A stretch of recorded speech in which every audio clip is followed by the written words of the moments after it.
In the blood-soaked sands of the American Southwest, where canyons whispered the names of warriors and the wind carried prayers in forgotten tongues, a child was born beneath the sun, marked not by royalty, but by prophecy.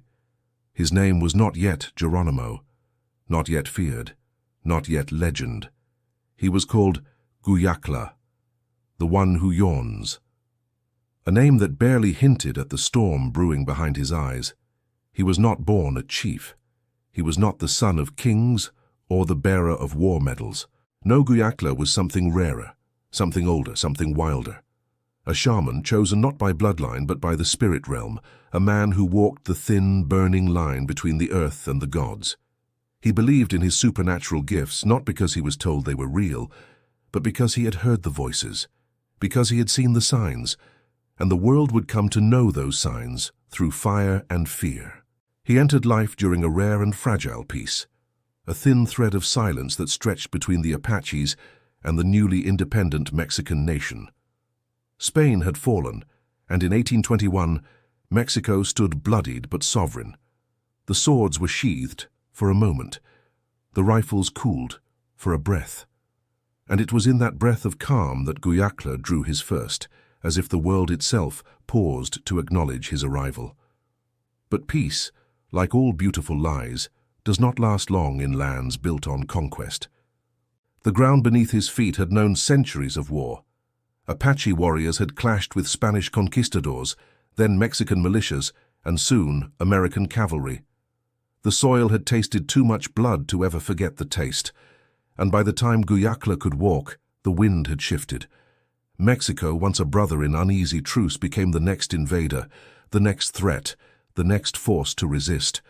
The embers of war rekindled, and the boy would grow into a man molded by smoke, gunpowder, and vengeance. To understand the fury that would one day burn in Guyakla's heart, you must first understand the people who raised him, the Apaches. Apache is not one tribe, but many. A name whispered across mountains and deserts, a name that stitched together nomadic bands of warriors and wanderers across what we now call New Mexico, Arizona, Texas, and northern Mexico. Chiricahua, Mescalero, Lipan, Jicarilla, Plains Apache, Western Apache. These were not soldiers in uniform. They were guardians of the land, hunters, protectors, ghosts that rode the ridgelines and vanished with the dusk. For over 3 centuries they fought, not for conquest, not for glory, but to defend the sacred ground beneath their feet. The Apaches were masters of the land, and the land, rugged, defiant, and fierce, was their ally. They struck like lightning. They vanished like smoke. Their war was not one of armies, but of shadows, of raids, of survival. Their battles with the Spanish and later the Mexicans became known as the Apache-Mexico Wars, a brutal, relentless conflict that bled across generations. Towns burned, villages were raided, soldiers vanished into canyons, never to be seen again. The Mexican government, unable to tame the Apaches, built presidios, military fortresses, across Sonora and Chihuahua, hoping to contain the storm. They failed. Between 1820 and 1835, over 5,000 Mexicans died in Apache raids. No village was safe, no road secure. The Apaches struck with terrifying precision, raiding not out of bloodlust but out of necessity. They took livestock, they took weapons, they took supplies. These raids were not crimes, they were acts of war, strategies for survival, answers to centuries of betrayal and broken treaties.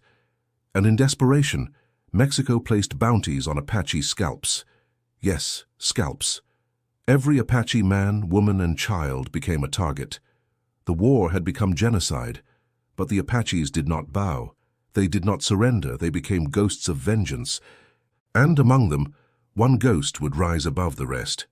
His name would soon echo in every canyon and settlement. Geronimo. Not yet, but soon.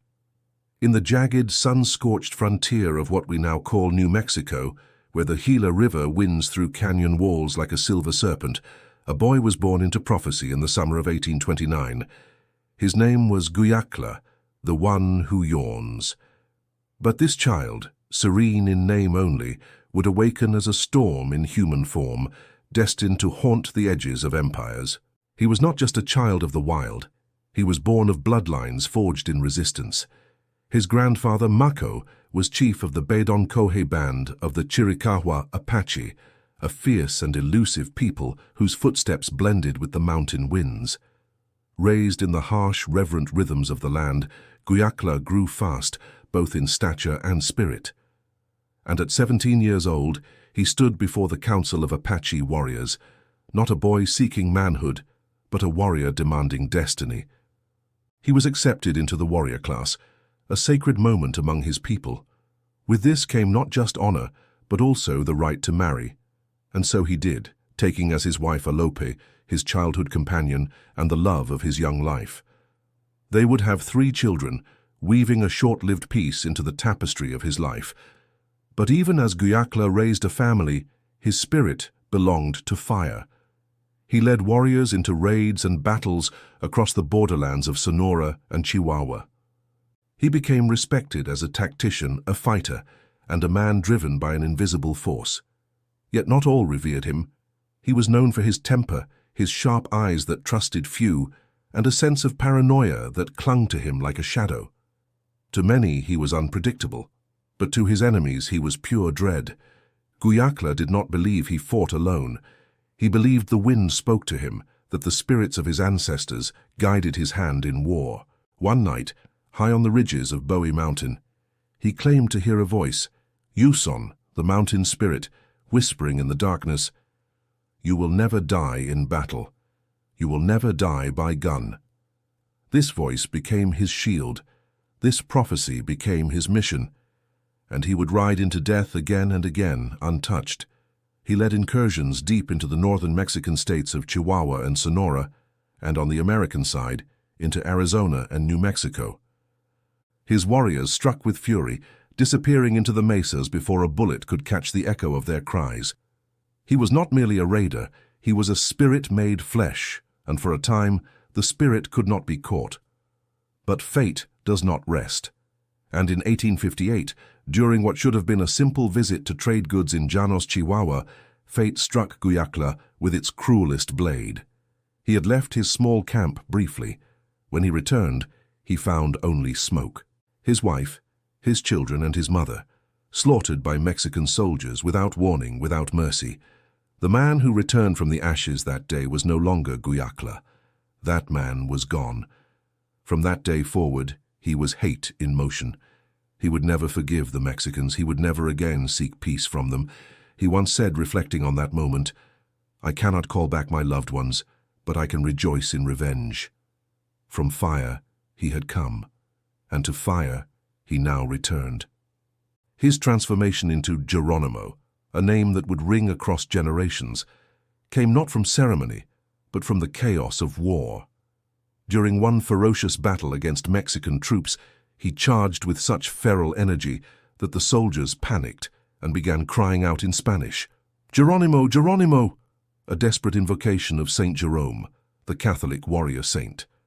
Whether they were begging for protection or for forgiveness, it didn't matter. Guyakla heard them. He saw the fear in their eyes. And he claimed that name like a trophy, like a title carved from fear itself.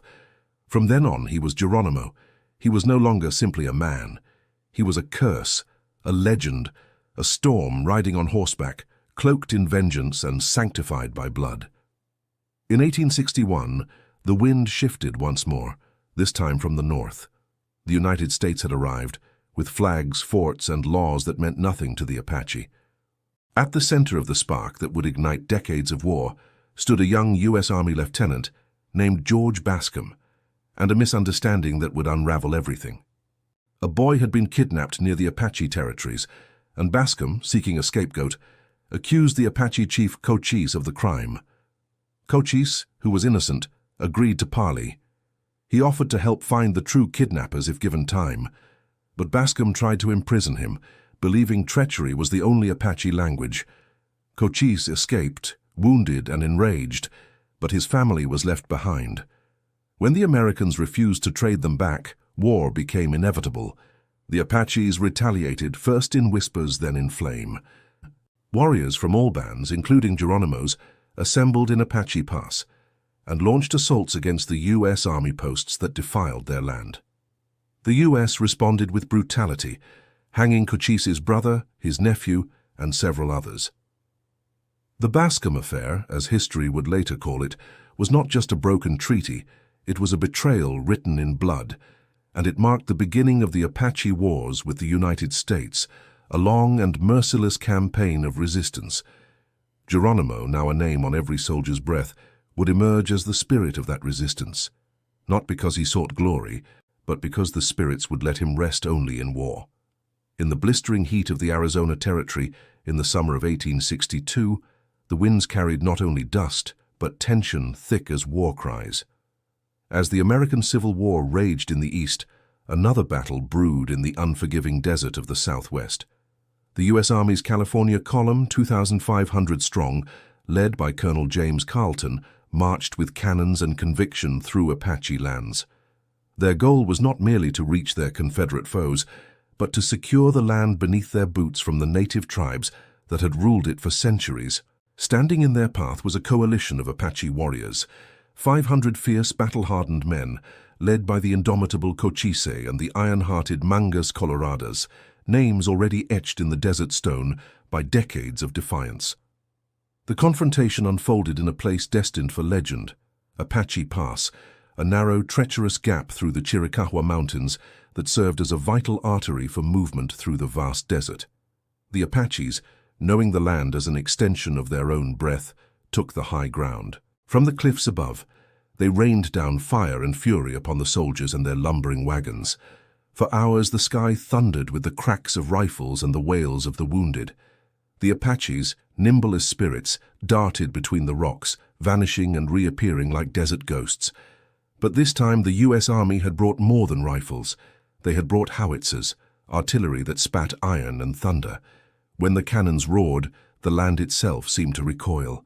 Great plumes of smoke and fire tore through the mountain walls, shaking loose boulders and shredding the air. It was the first time the Apaches had faced such overwhelming firepower, and though they fought with every heartbeat, they were eventually pushed back. The soldiers broke through, seizing the precious water of Apache Spring and securing the pass. The desert floor drank deeply of Apache blood that day, but the worst was yet to come.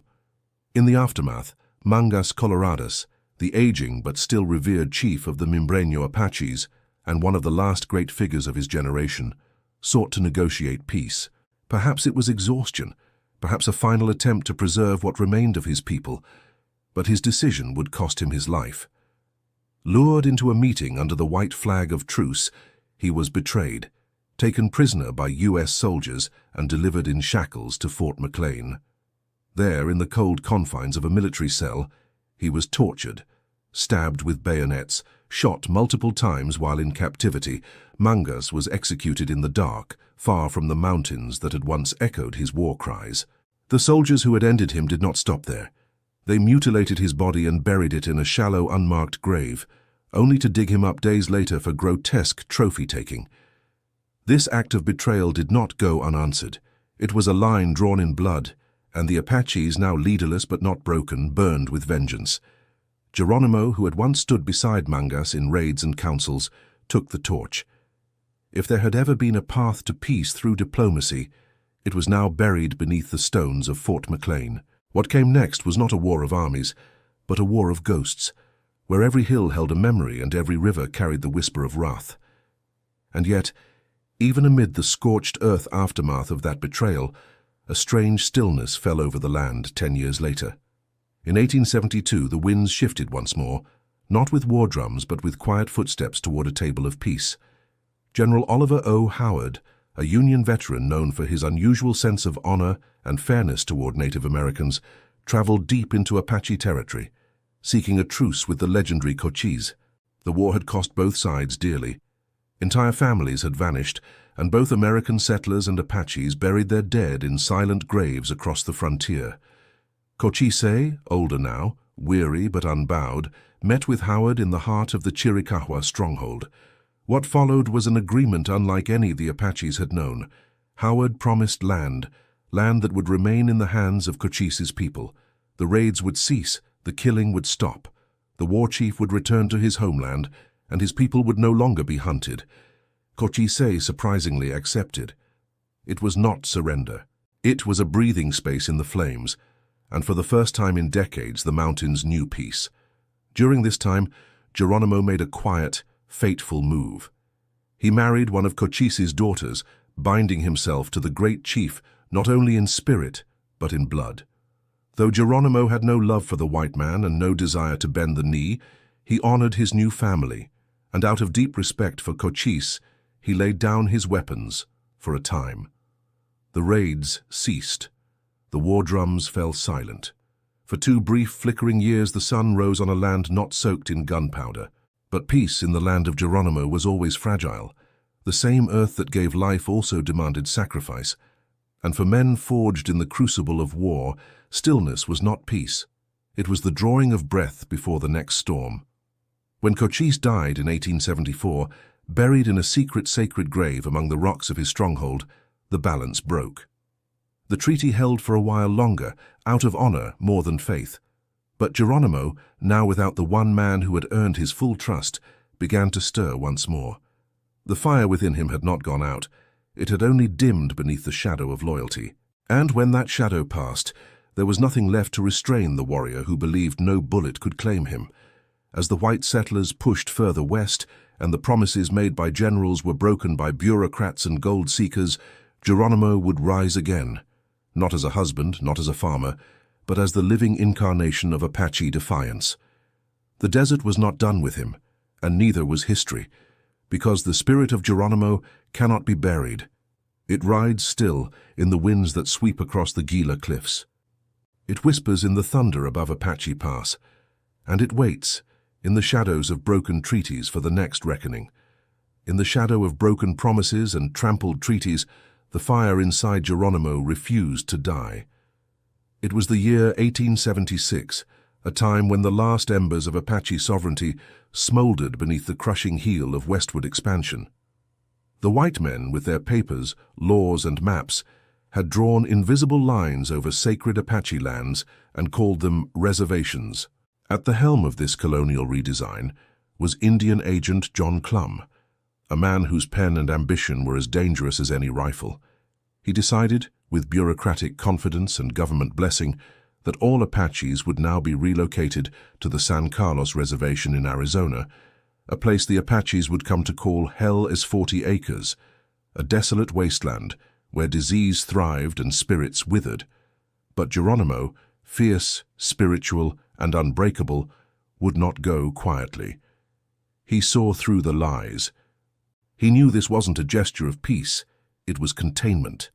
It was exile, a slow bureaucratic suffocation disguised as diplomacy. The land of San Carlos was nothing like the ancestral homes of the Apaches. It was barren, dry, infested with mosquitoes, lacking game, and crawling with military surveillance. There was no honor in this place, no freedom, no future. Geronimo resisted. He rallied those who still had fight in their bones. Families, warriors, and dreamers followed him as he once again abandoned the imposed chains of reservation life and vanished into the rugged wilderness. The Sierra Madre Mountains of northern Mexico would become their fortress, their sanctuary, and their battleground. It was here, among towering stone peaks and deep-shaded canyons, that Geronimo reawakened the spirit of defiance, reigniting a war that the U.S. government had hoped was long extinguished. In 1877, Geronimo was captured. Bound in chains, eyes burning with fire, he was marched back to San Carlos like a trophy of war. The government believed the mountain wolf had been caged, but wolves do not forget how to hunt. Years passed, tensions simmered, and in time the wind shifted once more. By 1881, Geronimo escaped again, slipping away under the cover of darkness with a small but loyal band of warriors. They rode south to the Sierra Madre, the wind at their backs and the blood of ancestors in their veins. From this stronghold, they waged a new war, not for territory but for dignity, not for revenge alone but for remembrance. Between 1881 and 1885, Geronimo's raids became legendary. He descended like a storm on both sides of the U.S.-Mexico border, striking fear into soldiers, settlers, and entire towns. No one knew where he would appear next. In the dead of night, smoke would rise from the embers of burned ranches. Tracks would vanish into the canyons. Bullet casings would glint like silver warnings in the dirt. His warriors were few, but they moved like spirits, swift, silent, untraceable. They struck with precision, vanishing into the mountains before alarms could be sounded. Mexican and American authorities alike grew desperate. His raids were not random. They were messages, a declaration. We are not forgotten. We are not finished. In 1883, under increasing pressure, the Mexican government did the unthinkable. It granted the United States military permission to cross the border and hunt Apaches on Mexican soil. For the first time, the U.S. Army would pursue Geronimo beyond its own borders, turning the rugged heart of the Sierra Madre into a haunted no-man-s land where soldiers became prey. Colonel George Crook was dispatched with a force of cavalry and scouts, but Geronimo was not a man who could be tracked by conventional means. He moved through terrain that broke horses, in lands where the sky kissed stone and the earth bled memories. His warriors knew the land like they knew their own bodies, and no army could follow where Geronimo led. Frustration mounted. Between the raids, ambushes, and devastating losses, the myth of Geronimo grew larger than the man. His name echoed across campfires and military posts alike. Newspapers screamed of his savagery. Townsfolk whispered of his supernatural powers. They said he could vanish into thin air, that bullets curved around him, that he could speak to the wind and read the stars. By 1885, the government had had enough. A bounty was declared, $25,000, dead or alive, an astronomical sum for the time. It was not just a hunt, it was a manhunt, soaked in politics and desperation. Geronimo had become the face of every failed treaty, every dishonored promise, every Apache who had refused to die quietly. He had become the final obstacle in the government's march toward total domination of the West. But Geronimo did not run in fear. He ran because the land ran with him. His people were his shadow. The mountains were his armor. The rivers, his trail. Every raid, every escape, every battle. It was not only survival, it was legacy. He would not be forgotten. He would not be tamed. And as the full force of the United States military closed in on him, with guns gleaming and cannons ready, Geronimo stood unshaken in the heart of the wilderness, a storm refusing to pass. Because legends don't surrender easily, and those who ride with the spirits of their ancestors don to die in chains. They live forever in the stories carved into the stone and sung in the wind. The year was 1886. The sun beat down mercilessly over the jagged ridges of the Arizona desert. Dust clung to the skin. Shadows stretched long across the canyon floors. And somewhere among the wind-swept ravines and high mountain trails of the Sierra Madre, the last free Apache war party on the continent still rode, hunted by thousands, betrayed by time, and encircled by an empire. For months the U.S. Army had pursued him. Over 5,000 soldiers, hundreds of scouts, and an arsenal of weapons were sent to catch one man and the few warriors who rode with him. The mission was clear. Geronimo must be brought in, dead or alive. He had become more than a threat. He was now a symbol of resistance the government could no longer tolerate. But steel alone was not enough to break him. They sent General George Crook, and Geronimo slipped away from him like a ghost. They replaced Crook with General Nelson A. Miles, and even then, Geronimo eluded their grasp. The mountains were his allies, the night his cover, and the spirits of his ancestors, his constant companions. But every spirit, no matter how fierce, tires eventually. After months of relentless pursuit, hunger, illness, and the burden of knowing his people would suffer more with every passing raid, Geronimo looked to the horizon and saw the end. It was not surrender he saw, but survival. And so he listened when Lieutenant Charles Gatewood, the one white officer he trusted, came to speak, not with threats, but with respect. And on September 4th, 1886, in the still silence of Skeleton Canyon, beneath the burning Arizona sky, Geronimo laid down his weapons for the final time. There was no ceremony, no songs, no salute, only the creak of leather, the clinking of chains, and the weight of generations pressing down on a man who had defied death again and again. The war was over. The Empire had won. But the battle for dignity had just begun. With the dust of Skeleton Canyon still fresh on his boots, Geronimo and his band were shipped east, far from their ancestral lands. They were not treated as warriors. They were not recognized as sovereign. They were branded as prisoners of war, a label they would wear for the rest of their lives. Florida was their first destination.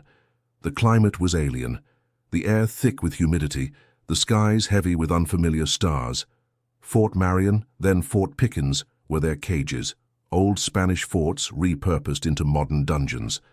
The Apaches, used to the dry winds of the Southwest, now suffocated in the damp, disease-ridden coastal barracks. Malaria swept through the prisoners like wildfire. Tuberculosis followed. Families were torn apart. Wives separated from husbands. Children barely old enough to understand the word freedom were ripped from their mothers, arms and shipped off to distant places like the Carlisle Indian Industrial School in Pennsylvania, a cold institution with a colder mission: to kill the Indian, save the man. Hair was cut, language forbidden, traditions erased. And for Geronimo, whose very soul had been shaped by the songs of his people, this was the cruelest wound of all. Not death, not chains, but the silent murder of memory. In 1894, after years of imprisonment, the surviving Chiricahua Apaches were relocated once more, this time to Fort Sill, Oklahoma. The winds there were familiar. The bluffs and canyons echoed faintly with the sounds of home. For the first time in decades, Geronimo was allowed to live not behind bars but upon the land, though still a prisoner of war. He built a small home. He farmed the dry soil. He raised cattle. He carved wood. He began to live. Yet even in this quiet exile, the world would not forget him. To the military, he was a living legend. To the public, a curiosity, a remnant of a savage past in a civilized world. And so they paraded him, photographed him, displayed him. In 1904, at the St. Louis World's Fair, thousands lined up to see him. He sold buttons and autographs beneath the banner of the fiercest Indian that ever lived. The man who once rode into towns under a hail of bullets now sat beneath a canvas tent, signing postcards. In 1905, he rode in President Teddy Roosevelt's inaugural parade, mounted proudly on horseback, flanked by other native leaders. The crowd cheered. The cameras flashed. The war was forgotten but not forgiven. Geronimo later met Roosevelt in person, and with humility, dignity, and the fire of 100 raids still burning in his heart, he begged for one thing: to return to Arizona, to his homeland, to the sacred lands of his ancestors. Roosevelt denied him. The wounds, he said, were still too deep, too many lives lost, too much blood spilled. "You may never return," the president said, despite the loyalty Geronimo had shown in peace. And so, Geronimo remained a prisoner, a respected prisoner, but a prisoner nonetheless. Still, the old warrior adapted. He found meaning in his days. He traded, he carved, he learned about Christianity. He tried, in his final years, to reconcile a lifetime of bloodshed with the promise of forgiveness, but his spirit remained restless. He often spoke of visions, of arrows guided by unseen hands, of spirits who whispered to him in dreams. And perhaps in those final winters, he saw his end coming. In February 1909, after a long day riding into town, Geronimo fell from his horse and lay all night in the cold rain. By the time he was found, pneumonia had already begun to claim him. On February 17, 1909, the man once called Guyakla, the one who yawns, breathed his last breath at the age of 79. He died far from his homeland, far from the mountains that had once protected him, far from the rivers where he had bathed his children and buried his dead. But he died with his dignity intact. He had never betrayed his people, never broken his word, never surrendered his spirit, and on his deathbed, with what strength he had left, he whispered words to his nephew: "I should never have surrendered.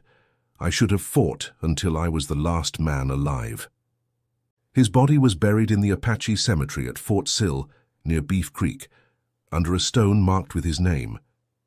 But some say that years later, loyal Chiricahua followers returned under the cover of darkness and moved his remains to rest beneath the sacred soil of the Chiricahua Mountains, where the wind still remembers his name. Geronimo's legend did not die with him. It rose, like smoke from a signal fire, into eternity. The fire that once scorched empires now flickered in dim reflection. In the final chapter of his long, turbulent life, Geronimo, the legendary shaman warrior of the Chiricahua Apache, the blade of the desert wind, the nightmare of generals, was no longer riding through canyons with bullets screaming around him. He now rode within, battling the ghosts that no rifle could silence. The old man had seen too much blood soak into the sand, too many betrayals, too many broken treaties. The young warriors who once followed him into the storm were gone, buried in shallow graves or lost in government prisons with their spirits chained. The world around him had changed beyond recognition. Railroads now cut across sacred paths. Telegraph lines sang strange electric songs in the sky. Soldiers walked where spirits once roamed. And yet, he endured. By 1909, Geronimo was 79 years old, a prisoner of war for over 2 decades, and yet still a living symbol of defiance. His body was scarred from dozens of battles, and his eyes still held the weight of forgotten gods. But there was something else within him now, a quiet war, the kind that is fought in silence, in memory, in regret. In these twilight years, he turned to Christianity, not as a surrender, but perhaps as a bridge, an attempt to find peace between the worlds he had walked. He began to attend services. He listened to sermons. He spoke of forgiveness. To some it seemed like the wild beast had been tamed, but to those who knew him, truly knew him, the old flame still burned beneath the ash.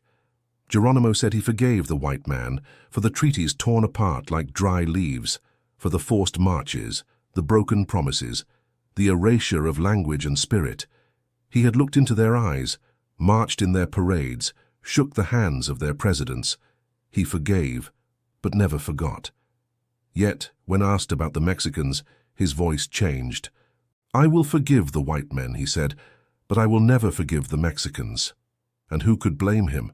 They were the ones who, in 1858, had massacred his wife, his mother, and his 3 children during a routine trading trip to the village of Llanos. He had returned to camp that day to find only smoke and blood and silence. From that moment forward, his soul was carved in 2, one half forever hunting ghosts. That wound never healed, not with time, not with prayer, not with age. In the cold winter of 1909, Geronimo, still strong for a man nearly 80, took his horse into town, as he had many times before. There, under the pale skies of Lawton, Oklahoma, he drank, not to forget, but to remember. The memories came easier that way. Faces in the firelight, songs that no white ear had ever heard, the feel of war paint drying under the desert sun, the weight of a child's hand in his. But as the night wore on, his body betrayed him. He slipped from his horse and collapsed onto the frozen earth. The rain fell heavy and without mercy, as if the sky itself mourned for him. He lay there all night, alone and soaked to the bone, the cold seeping into his bones like an old curse. By the time they found him, it was too late. Pneumonia had already taken hold, and even Geronimo, who had dodged 1,000 bullets, who had escaped every net the government had thrown at him, who had survived betrayal, battle, and bondage, could not escape this. For 6 days he battled death not with weapons, but with breath. And on February 17, 1909, the last great war chief of the old frontier exhaled for the final time. He died not in battle, but in captivity, not under a blazing sky, but beneath the roof of a military hospital, far from the red canyons of Arizona, the high deserts of New Mexico, the sacred places of his people. And yet in death he remained unconquered. They buried him in the Apache cemetery at Fort Sill near Beef Creek, beneath a modest stone marker. But even that grave became the center of legend and controversy. Some say his bones were later stolen. Some say his skull was taken by members of a secret society.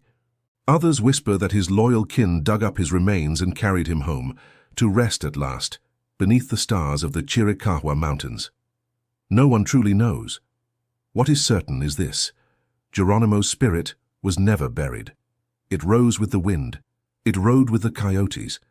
It lived on in the resistance of every native child forced to abandon their tongue, in every prayer whispered in the old language, in every ancestor's name carved into stone. To this day, he remains more than a man. He is a memory with a heartbeat, a storm that will never fully pass, a name shouted into the void by soldiers leaping from planes and warriors bracing for battle. Geronimo! The war was over, but the wound remained. By 1914, the long shadow of captivity had begun to lift. After 27 years as prisoners of war, the Chiricahua Apache were at last granted freedom, though freedom for them was a fractured thing. 2/3 of the surviving band were relocated to the Mescalero Apache Reservation in New Mexico, a land of pine-covered ridges and endless sky. The remaining third, elders, warriors too weary to travel, and families who had made Fort Sill their reluctant home, remained in Oklahoma. The homeland they had fought for, bled for, and prayed for was no longer theirs, but at least they were no longer behind fences. Geronimo, the last great holdout of the Apache resistance, did not live to witness this moment of bittersweet liberation. His body lay still beneath the windswept red soil of the Fort Sill Apache Cemetery, his bones far from the Gila River that birthed him, from the canyons where his ancestors whispered through stone. Or so we believed, because legends are not easily buried, especially not legends like Geronimo. In 1986, more than 7 decades after his death, a storm erupted not in the deserts of Arizona, but in the ivy-covered halls of Yale University. A mysterious letter arrived on the desk of Ned Anderson, former chairman of the San Carlos Apache tribe. It contained a photograph, a crude, grainy image, and a claim. The Skull and Bones Society, the elite, secretive brotherhood of Yale alumni, had stolen Geronimo's skull. According to the letter, during World War I, a group of Skull and Bones members stationed at Fort Sill had exhumed Geronimo's grave under the cover of darkness. Among those implicated was Prescott Bush, father of President George H.W. Bush and grandfather to President George W. Bush. The letter claimed that Geronimo's skull femur and riding gear were taken and placed in the Society's notorious tomb, their windowless headquarters in New Haven, Connecticut, where they were allegedly displayed in a glass case as trophies. The outcry was immediate. Native leaders, historians, and even members of Congress demanded answers. Lawsuits were filed. Requests were made to return the remains. But the truth, like the desert wind, was elusive. The U.S. Army claimed Geronimo's grave had been left untouched, but the fact remained that for many years his burial site had been unmarked, vulnerable, and unguarded. Was it true? Had the bones of the great Geronimo, the man who once vowed never to surrender, been defiled by the hands of secret keepers? We may never know. Some say his true remains were moved in secret by Chiricahua patriots, buried again in an undisclosed canyon deep in the Dragoon Mountains, far beyond the reach of colonizers, politicians, and societies that feast on bones. But what no one can steal is legacy. Geronimo's name is not a whisper, it is a war cry. It is shouted from the throats of skydivers plunging into the void, from the mouths of children playing warrior, from the pages of textbooks and the stages of Hollywood. But behind the pop culture caricature lies the man, Guyakla the shaman who saw visions in the wind, the warrior who buried wives and sons and still returned to battle, the leader who evaded armies with nothing but grit and ghost-like cunning. He was called a savage, a butcher, a symbol of terror. But to his people, and to history's reckoning, he became something far more powerful, a symbol of resistance. His story is not neat, it is not heroic in the way Westerns prefer. It is scarred by pain, revenge, betrayal, and unimaginable grief. And yet through it all Geronimo remained unbroken in spirit. Even as he rode in Teddy Roosevelt's inaugural parade, forced to smile for cameras adorned in feathers for the amusement of crowds, he carried in his chest the iron weight of every betrayal, every lost battle, every broken treaty. When he begged the president for his freedom, Roosevelt refused. "You have a bad heart," he told him. "You are not a good Indian." And still Geronimo, defiant even in chains, declared that he forgave the white man. "But I will kill Mexicans wherever I can," he added. His hatred for Mexico never dimmed, never softened. It had been forged in fire, in the massacre of his wife, children, and mother by Mexican soldiers in 1858, and no peace treaty or parade would erase that. In his final years, Geronimo sought peace not in politics but in faith. He flirted with Christianity, studied the Bible, and tried, with difficulty, to understand the concept of forgiveness. But the ghosts of his past were never far. Some said he carried over 50 bullet scars beneath his skin, that his eyes had seen too much to ever fully close. On February 17, 1909, at the age of 79, he died not in battle, as he had once predicted, but after a long, cold night in the rain, having fallen drunk from his horse. It was pneumonia that claimed him, the old enemy that no bullet could stop. His final words were not of vengeance nor glory. On his deathbed, he whispered to his nephew, full of regret, "I should never have surrendered. I should have fought until I was the last man alive." The man who once leapt from cliffs, who vanished into mountains, who made generals weep from frustration, was gone. But his legend remains. He lives in the soil of Fort Sill. He lives in the red dust of New Mexico. He lives in every defiant cry for freedom, every breath drawn by a people who refuse to disappear. His bones may be in a tomb or scattered in secret, but his spirit is unshakable. Geronimo was not just a warrior. He was the last echo of a vanishing world and a thunderclap of a new one rising, and he will never be forgotten.